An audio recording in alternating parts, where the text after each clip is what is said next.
I'm Adrienne Enns, and I welcome you to the Intention Sessions podcast.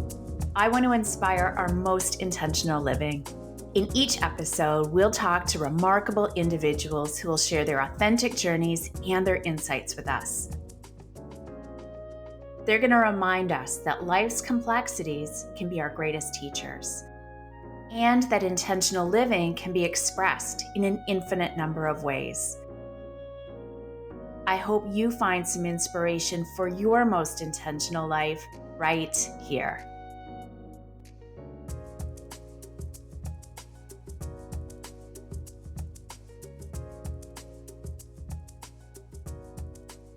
Today on the podcast, I am really excited to introduce you to Nicole D'Angelo, a native Philly suburbanite. Owner Nicole D'Angelo moved to New York City in 2014. She is the owner of the Yoga Collective in New York City, and she's been doing that since 2015. She was the director of the rental of the yoga studio from 2015 to 2020, and she is now the lead teacher of the studio online. She is a licensed master social worker. She's a certified health coach and a 200-hour yoga and meditation teacher. Outside of this, Nicole's podcast, The Mindful Vegan, is full of cool solo and interview conversations. She's also the creator and writer of Fabulous Vegan Recipes blog, and she self-published an ebook of dessert recipes in November 2020. Nicole's working as a therapist and meditation teacher. She is also working towards her clinical social work license, where she combines her clinical skills with those of meditation and mindfulness. I am so looking for, Nicole and I have tried to connect on this for a while, so finally the stars have aligned for us. And we met through Instagram when you had your yoga studio. So I feel like I already know you, but yes, I'm looking forward to our conversation. I'm so happy to be here. So let's dive in. And I'm just curious, so when I read that bio and follow your work, you're just so heart-centered and so inspiring to people. And the work you're doing is also really demanding. So I'm just curious if you want to tell us what inspired this path for you. Thank you so much for saying all of that. So when I became a yoga teacher, I loved running the studio. And then I noticed that I didn't really kind of gravitate towards teaching yoga. For a variety of reasons, that wasn't where my heart was. And so I did love meditation. So I just started teaching meditation, and I just really, really enjoyed connecting with students and just leading them in various themes and getting their feedback. So I kind of I focused on that. And then when I closed my studio, I knew that I wanted the online studio, to be more meditation. And then I started going back for my social work license, and mindfulness and meditation is one of our interventions as well, clinically, one of our interventions for people to reduce their anxiety and positively cope with things. So it kind of all comes together, and I feel like this is a great thing for everyone to learn and to practice. Yeah, and it's been a while, and I can't remember where I heard this, so you can correct me if I'm out of line here. But I also have heard that, in the line of social work, it's common for the social workers to get really burnt out just by the nature of the cases. So I imagine that not only does this help the people that you're serving, but also, your community of other social workers.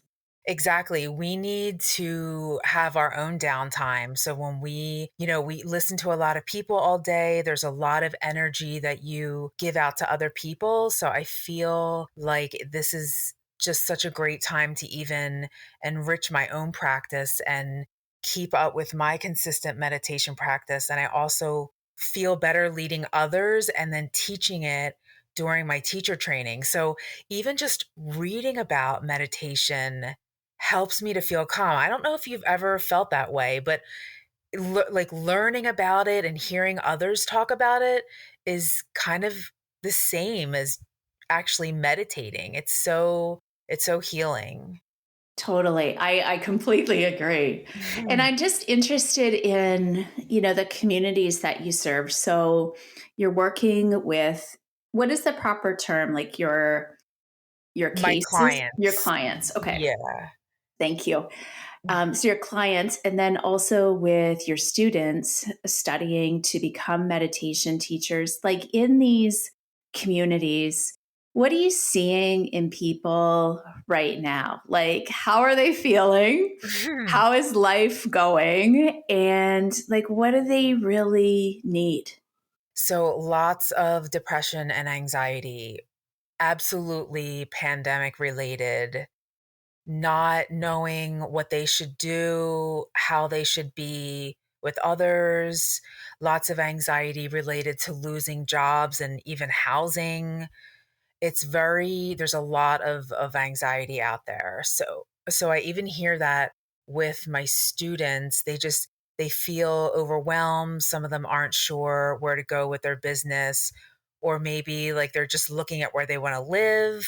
And it's the pandemic just like really kind of got people, it just brought out a lot of anxiety and depression. So we've had an influx of people at the place where I work. So I work as a fee for service therapist. And so we've got an influx of people that are just dealing with a lot of these anxiety and depression issues. Yeah. And so how do you I I'm just wondering, like, how do they like respond to meditation right off the bat? And then where I'm asking this from is I'm not in your shoes, but like in similar situations, but different surroundings, if you will. Like I just often find when there is a high level of stress, high level of anxiety, high level of depression, it's almost like we get overwhelmed and like paralyzed into inaction, or we want like that magic pill that's going to like Yeah. fix everything. And meditation can feel elusive, or it could feel difficult, or it could feel like I don't see an immediate reaction. So how do you introduce it and like get them to try it? Yes. Oh my gosh, you said it perfectly. So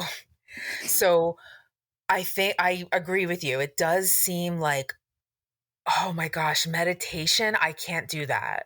And even like sometimes I feel like I'm not saying enough or doing enough when I talk about meditation, which is so like it's so funny because I teach it and I believe in it and it's very healing, but I feel like sometimes I worry that it is too elusive, or the person's not going to be able to get it. So I just walk them through how to do it. I give them some apps that they can download. And I think a lot more people can do the deep breathing. So it's a lot of teaching them deep breathing and then they work up to the meditation. The thing is with meditation, it's like they sit quietly and they don't want to hear their thoughts. Like Yes. it's scary. They don't want to do that. And so they do everything but. Yeah. So yeah, so we It's start with hard to sit still. it really is. So it's deep breathing. And then I introduce like walking meditations, even just getting outside and deep breathing, or art. Are you into art? So painting, coloring, it's all very meditative. So I try to go beyond the just seated meditations for people. So, would you mind, like, for somebody who is listening to this, who is like, okay, I identify with that person who is anxious or depressed, and I'm listening to this, so I'm interested. You've piqued my curiosity. Can you walk us through like a really simple deep breathing exercise or some way that people could get started? Absolutely. So if someone finds that, if you find that your meditation, your anxiety is rising and you just feel really off, or you're ready to, you need to talk to someone, or you're going into a stressful situation, if you can, I just tell people to maybe change the room that you're in or go outside, and then just take the 7-4-8 breathing. So it's inhale slowly through your nose for 7 seconds, hold for 4 seconds, and then exhale through your mouth for 8 seconds. And then do this 4 times. And then I also do like the square breathing, which is the 4 inhale, 4 hold, 4 exhale, 4 hold.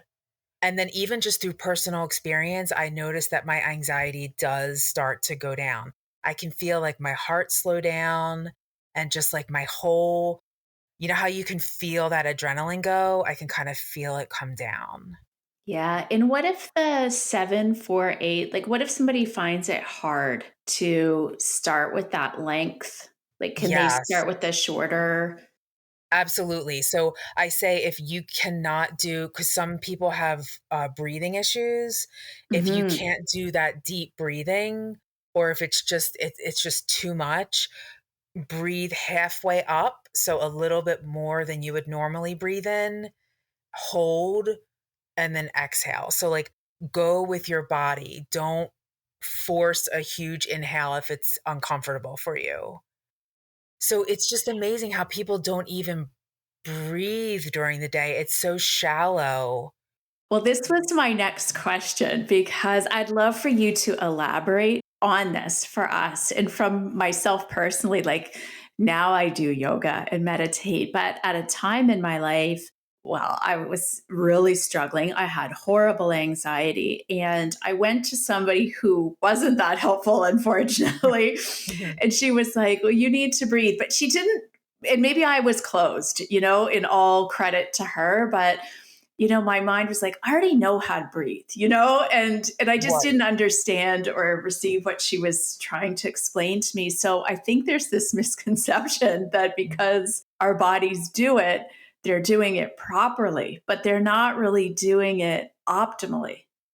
Exactly. So, you know how you're sitting, even if you're now sitting on the couch, say if you're working from home, your shoulders are kind of still hunched over. And if you're at a desk, you might not have the best posture. So your chest is constricted.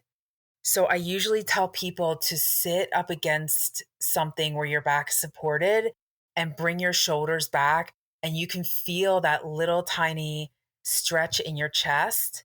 And then when you do that deep breathing, or you do that halfway breath up, you can feel your chest stretching, and it feels so nice. It does. It's like a heart I opener just did without the it. yoga. I slumped Yeah. over with the microphone.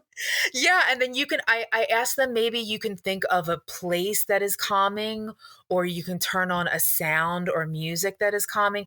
Just take yourself out of the room, or like the thoughts, like break the thoughts that you're having, those anxious thoughts that you're having, and just change it up. Listen to music, go outside and breathe, and it's amazing what that can do for people. I love it. So do we want to breathe like into our chest or into our belly, or what do you suggest to people? So I usually breathe into my chest, like make sure it feels like it's kind of opening and like bursting, like you feel kind of like yourself bursting out, if that makes sense. And then Yeah. like, you can exhale to where you're like pushing out through your stomach, which also lowers your heart rate. It can feel kind of strange, but like you push the air out through your abdomen. And I noticed, like from personal experience, that helps me to feel more calm. It's amazing. And you said something earlier about all day not breathing. I know also, well, actually, I still notice it the occasional time, but when I would be like really stressed, or I'd be holding my breath. Yeah. Everything's constricted. Everything's tense. Yeah, that's not good. No. Jaw clenched, hunched Yeah. over, not breathing. Yeah, so relaxed and breathing. That's how you need to be because you're the exact opposite when you're going through stressful times. And then what about like, so if somebody's just getting started, how much time per day, how many times per day, and how often should they be practicing, and do they want to build it? Like, what do you suggest over like for the first few steps and also over the long term? So I usually tell people to start out with 5 minutes because it's more about consistency over duration.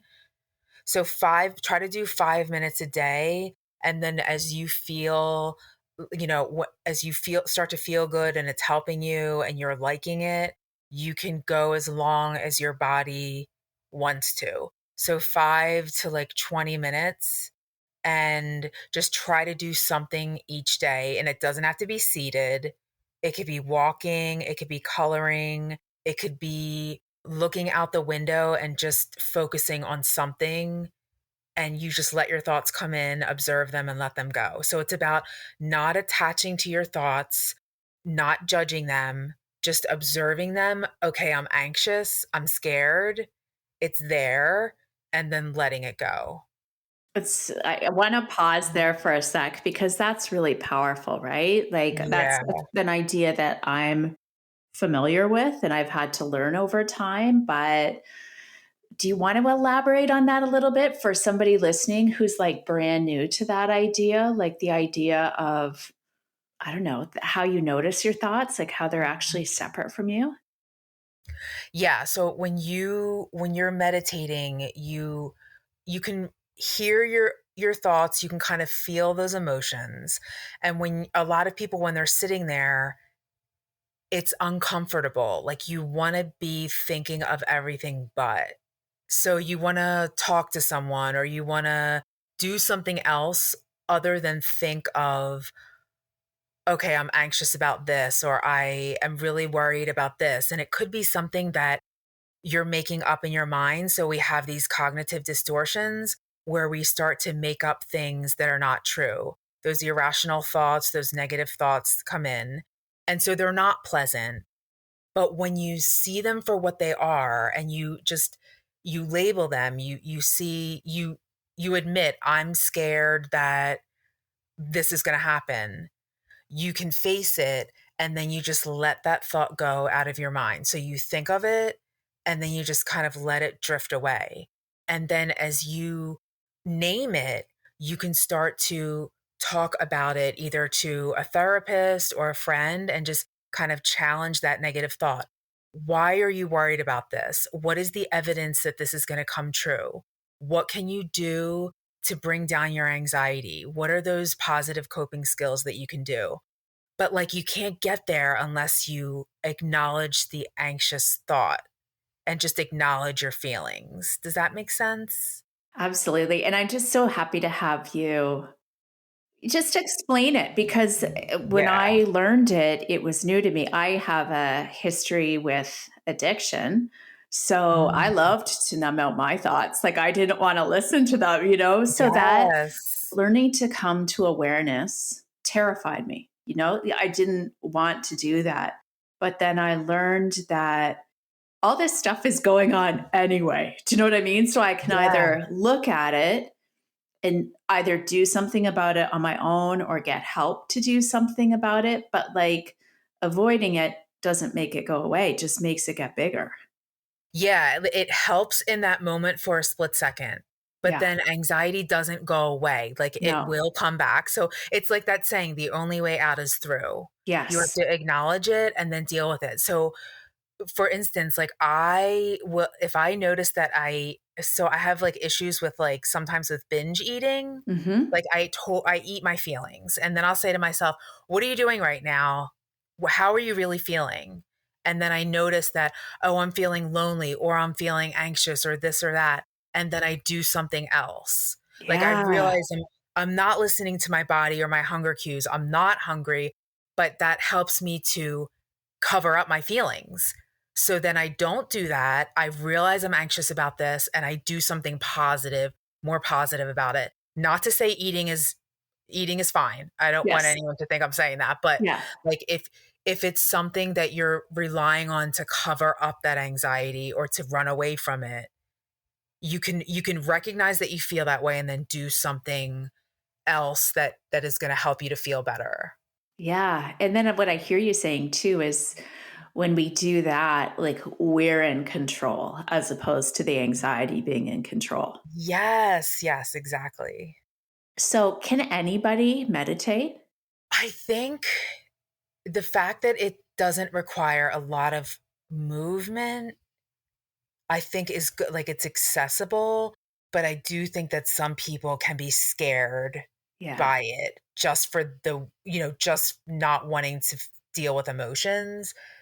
So it's good when they have a therapist as well, or they have an outlet of some kind. Maybe they talk to somebody else.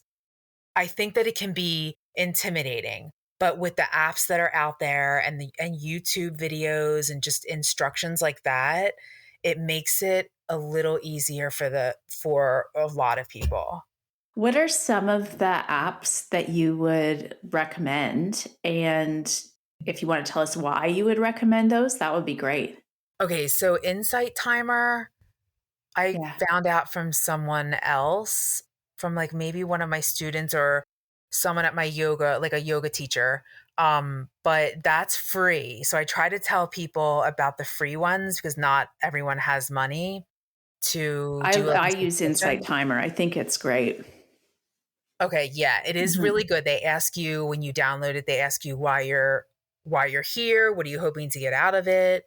And then you can search a lot of different ones.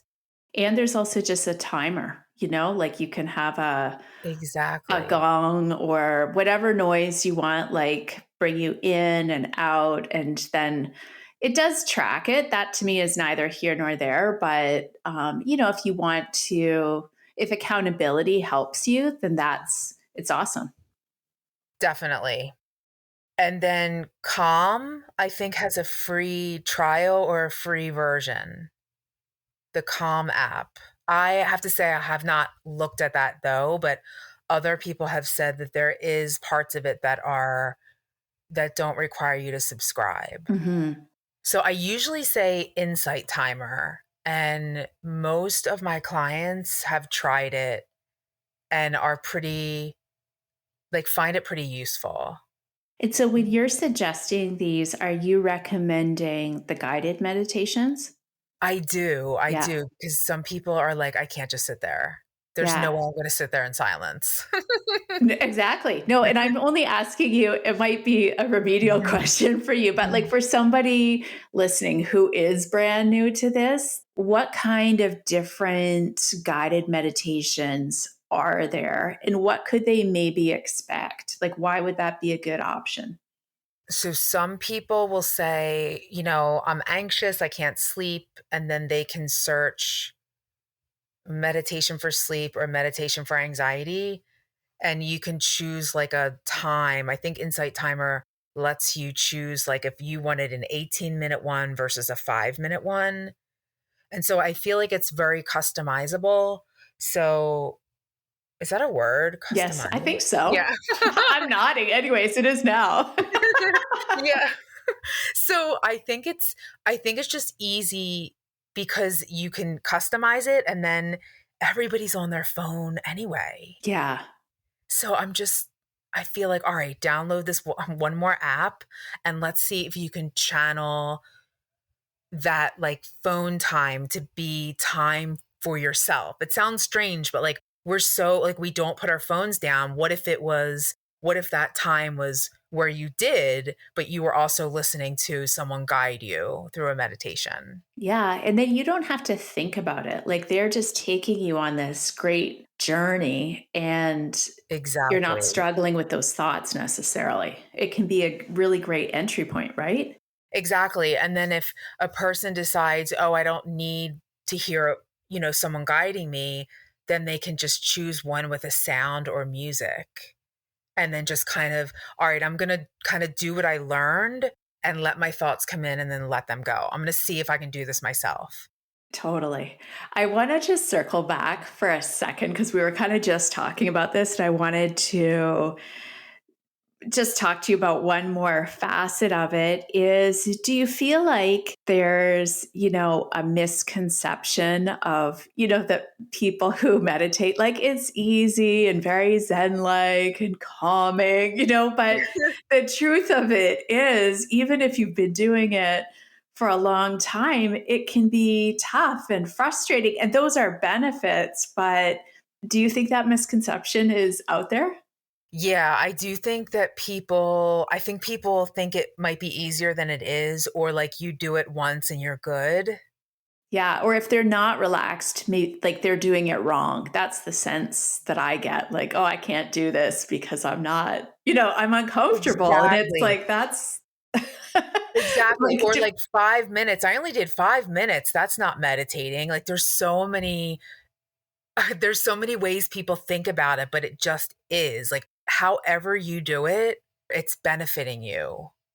It's just try to do it every day. Try to do some form of meditation every day. It's okay if you don't feel like it's perfect. People want it to be, I don't know, perfect. Maybe what they see on TV, or I don't know. But I also think that if you can't settle and your mind is all over the place during a meditation. A yoga teacher told me this once, like, no matter what she's feeling, sometimes her brain, like her thoughts are going through her mind and like her brain is everywhere and she just can't really get into more of a peaceful kind of meditation. She still knows that it is beneficial. So no yeah. matter how you're feeling, no matter what your mood is, or no matter what your thoughts are, it's still good. You're still doing something great for yourself. Yeah. And it's reminding me of something that you said earlier, because sometimes our minds can be so active and sometimes we need to move the energy through, right? So whether it's Yeah. moving it into like yoga or just going like a walking meditation, like just getting that energy out through physical movement. Exactly. And I try to tell people, like sometimes they'll say, "How do I know I'm meditating?" It's hard to answer that. Yeah. Do you know when you're ready to go to sleep? I've noticed this actually the last 2 nights where you're almost ready to drop off and your thoughts are like jumbled and they don't make sense sometimes. It's almost like a waking dream. It's sort of like that. Like there's going to be some different emotions, like different thoughts, and you're just going to see them and let them go. So it's like clouds going by. You're going to see them, and then your thoughts are going to slowly move on, and then you're going to think of something else, and you're not going to judge it. If it's anxious thoughts, if you're still upset about something, it's there. There's no point in fighting it. It's there. It's your thought, and then you're going to let it go. Yeah. Like really just being with yourself. And I'm glad you said about the clouds, because the metaphor that I had heard that has stayed with me is imagining that you're on a riverbank and barges are going by, and you just like, if your thought Oh. comes up, you're just putting it on the barge and it floats down the river. So sometimes when I've been meditating, there are a lot of barges going down the river. That's a good one. I like that one. I'm like, oh my goodness. Like you feel like, oh, your mind wanders. It does. It really does. But it's like beautiful. It's beautiful to know that your mind just has those thoughts that come in. Like there's no stopping it. It's like you're alive, you're thinking. So, what do you think for you personally? Like, what brought you to meditation is part one of the question. And then part two is like, how do you feel that it really benefits you in your personal life? I came to meditation because I've always been an anxious person. And when I did my teacher training, really wanted I kind of gravitated towards it. We would meditate before class started, and I loved it. And then we had a meditation teacher come in and teach us different ways to practice and then teach others, and I just loved it more than the actual asanas, like the actual yoga poses. And I think it's because it just helps me feel better. I've just been very I've been a very anxious person. I was a very anxious teenager. And so I feel like it's great that I'm doing it now. I almost wish I had done it younger, but I feel grateful that I'm doing it now. And I feel like I look at my life more objectively when I do it. It helps me take the emotion out of interactions with other people, or I can kind of feel just overall more positive about my life. And it's almost like I'm looking at it more rationally.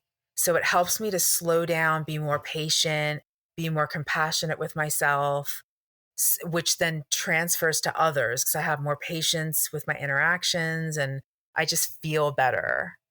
That was so beautifully said. I agreed. Like it Thank just this you. incredible grounding. And yeah, some days it feels different every day, but I share the same sentiments as you. So what does your meditation practice look like right now?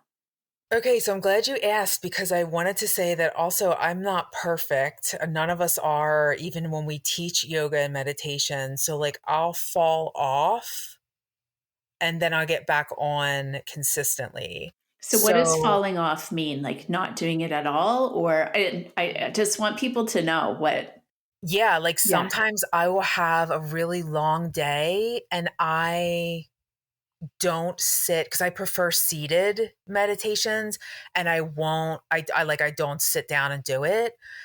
And then I'll do something like weightlifting. I love lifting weights and I feel like okay, I did that. So like I don't ever feel guilty. I just think okay, I want to get back on this. This is benefiting me and I need to fit this in. This is my self-care. This is like just as important as working. So then I'll fall off for a couple days and then I'll get back on. Sometimes it'll be 5 minutes, sometimes it'll be 20 and I sit and I just sometimes it's just listening to nature or I'll listen to Enya, her non-lyrical songs mainly, and then I'll listen to like a sound like waves crashing or something like that. But I just sometimes I love to just listen to the city and so I'll just listen to whatever I hear around me. I love it. And I just really appreciate you saying that because I want people to know that it's always like a realignment, right? Like and that's like with intentional living or intention setting or That's a good word. I meditation. love that. Like you're just like we all get off course. Like life's not this straight line, like we're kind of veering to the left and right. And I love what you're saying about like we always want to be so hard on ourselves. And I learned not to say I'm never hard on myself, but I'm a way more compassionate than I was. I'm like, okay, like same as you for those days I fall off, whatever I fall off of. I'm like, okay, like let's get back in. Like that makes you feel good. So let's do it. Yes, exactly. If you're someone who's active too, like if you do work out every day or I find that my clients who are very routine oriented do better at fitting in meditation because it's just one more thing they'll add to their list and they tend to do it like after their workout or before bed or when they wake up. So like people that have trouble sleeping, they'll fit that in before bed. So you get into the routine of, okay, I'm really routine oriented for like a month, like we get into routines and then it'll change. And then that's when I'll find that my meditation might fall off or, Yeah. And like thinking of it too as like I think sometimes well, it takes a while for us to create a habit if we're not routine oriented. But, instead of like furrowing your brow and being like, oh, Nicole told me I have to meditate for 5 minutes, but just being like, yes. this is like a gift of time, Yeah, from you to you. Like you get to do this. And it's nourishing. Like it's really it a is. great thing. I'm losing my words here. And like you said, if there's music you love, like you can infuse it with joy. Like you can make it really a beautiful time just by yourself. It's great. And I always say that to people. I say that at the end of the meditation, sometimes I'll say, thank yourself for showing up. for Yeah. yourself today. This was like a gift that you gave yourself.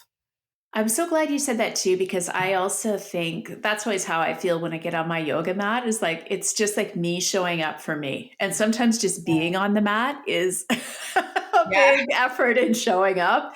And Yeah, other times, it's a richer practice, but just showing up for ourselves is huge. it really is. It's really hard for some people to do that. Yeah.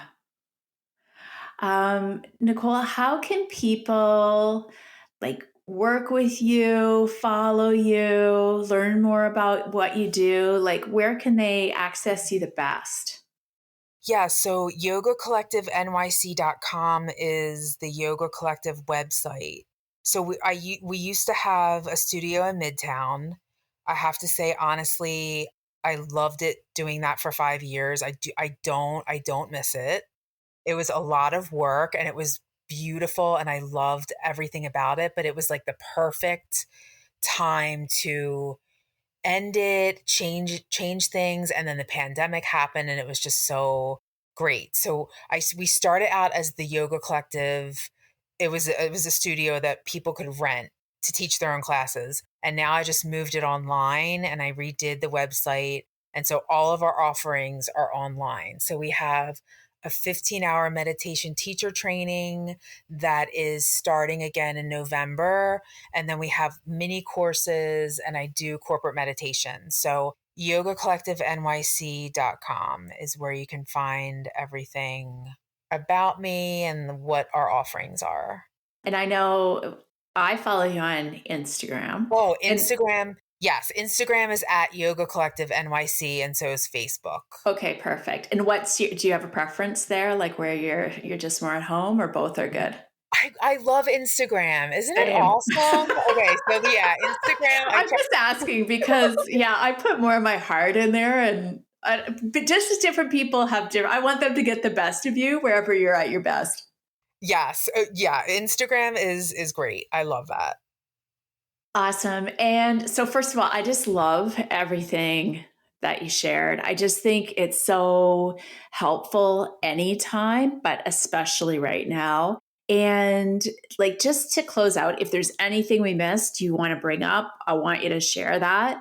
And also, for people who like are listening and they're just like, this sounds great, but I don't know, if I can do it. Like, can you give a little pep talk?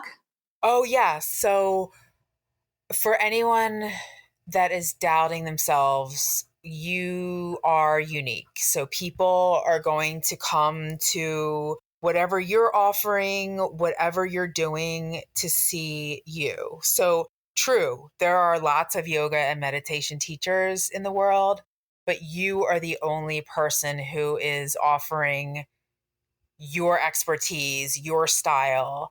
So I thought the same when I was moving online. I had so many thoughts about, is this even right? Do I need to not do this anymore? I'm doubting myself. And I just knew that I had to keep this alive. And I knew that I could move this online. And I just kept growing it and, having more offerings because I enjoy it so much. So if you enjoy what you do and it's your authentic self, that's all you need. You need belief in yourself, authenticity, and you can go so far. People are coming for you.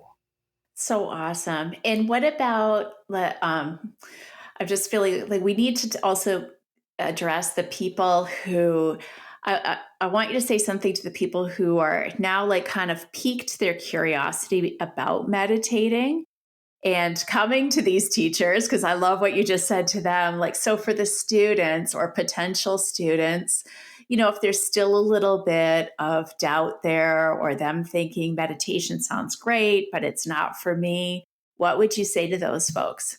I would say try it. Try it and just be consistent for however long it takes you to form a habit.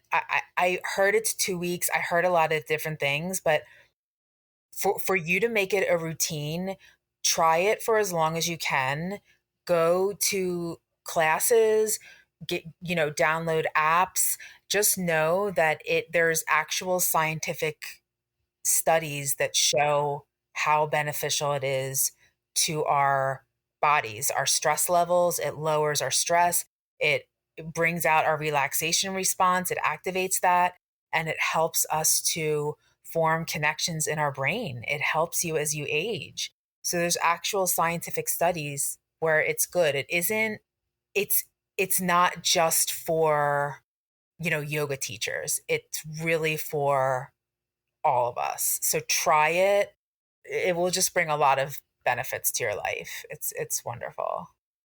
I totally agree. And I think also is that it's not always transactional, right? Like you don't meditate for 5 minutes and be like, "Oh, I feel great." I mean, sometimes you Exactly. do, but other times it's like 5 days later, 10 days later, a month later that you're like, "Oh, I actually just feel different." So it's sort of like this like building a muscle Thank you for or saying that. Oh my goodness. Thank you for saying that. It is. So it'll be 2 weeks later, right?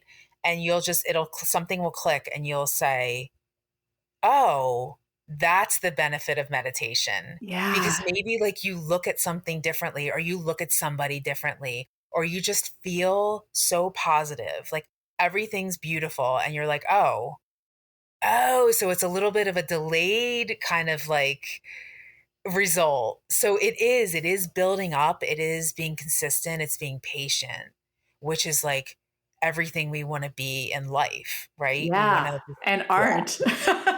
Yes, exactly. And I have to say, like, your cards helped me. I'm I so like your glad. Oh my gosh, your cards I got in the New York Yoga Life box Yeah, one I year. remember. Oh my God. And they're so pretty. And they make you happy. Like they're just something that you look at and you say, oh, I have to bring these with me on vacation, or I have to go here with these. They help you to be grateful. So there are things like that, like props, meditation, little things that will help you, crystals, like anything that helps you to hold on to the meditative kind of state. And your cards like really helped me to be grateful for my life. So thank you. You're so welcome. And honestly, like that's just all I need to hear, right? Because that's all I want to do is like, yeah, just that extra little infusion. If that's what people take away, I'm like, that's awesome. Oh my gosh. So thank you. They're the Oh best. my God, I love it. And thank you so much for everything today. You're welcome. Thank you for having me. My pleasure. And I want people to, especially, well, of course, go to the website, but follow you on Instagram. It's so good. I love how we can all be in this like orbit together. So thank you so much, Nicole. You're welcome. Thank you.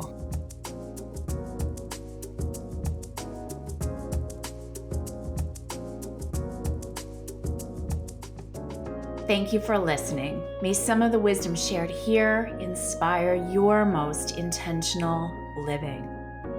For more information about this episode, this podcast, intentional living, and my work in the world, please visit mayyouknowjoy.com. You can also find my May You Know Joy and Seeds of Intention cards there and my book, Intentional Days. You'll also find details for the Intentional Days membership, where you can gain access to a thriving community of intentional souls and lots of regular inspiration. I've got you covered. Until next time, I wish you great joy and many intentional days.